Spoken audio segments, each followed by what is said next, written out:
capítulo 9 de Marcos não é um capítulo espiritual. É um capítulo de poder. E você provavelmente entendeu ele errado. Porque aqui Jesus não está ensinando multidão. Ele está formando liderança, testando autoridade, expondo quem não entendeu nada. O capítulo 9 do Evangelho de Marcos começa com uma frase que no contexto do século I não é simbólica, ela é estratégica. Alguns aqui não morrerão antes de ver o reino de Deus acontecer. Com poder. Isso está sendo dito dentro de uma região controlada pelo Império Romano, onde qualquer discurso de reino carrega implicação política. E Jesus não fala isso para todos, ele escolhe 3. Pedro, Tiago e João.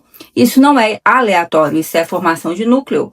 Então ele sobe ao monte. Ali acontece o que ficou conhecido como transfiguração. Mas a chave não está na luz. Ela está na presença de 2 figuras, Moisés e Elias, lei e profetas. As 2 bases da estrutura religiosa judaica. Colocar Jesus nesse cenário não é uma homenagem, é um reposicionamento. E quando a voz diz, ouçam a ele, o texto faz uma substituição direta de autoridade. Pedro tenta reagir, ele quer construir tendas, quer fixar aquele momento, quer transformar aquilo em estrutura. E o texto é claro, ele não sabia o que estava dizendo.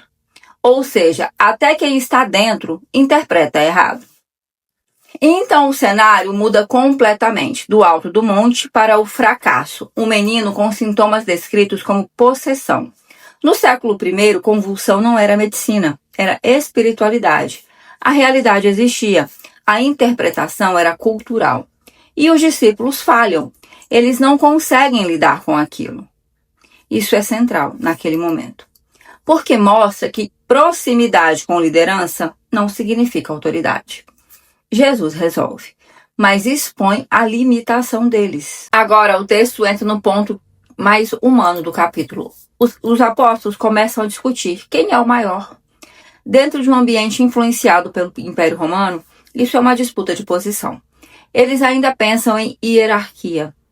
Quem sobe, quem manda. E Jesus quebra essa lógica. Quem quiser ser o primeiro, será o último. Isso não é moral. Isso é uma inversão do sistema padrão. Roma organiza poder pela força. Jesus propõe um modelo onde a autoridade não se impõe, se constrói.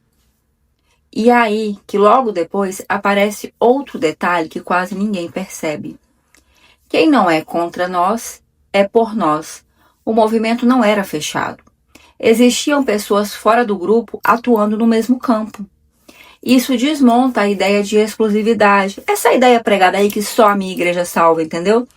E o capítulo termina com uma linguagem que sempre foi muito mal interpretada. Se o teu olho te faz pecar, arranca-o. Isso não é literal. Isso é uma linguagem hiperbólica, comum na tradição judaica, usada para comunicar urgência. Nunca foi uma instrução prática.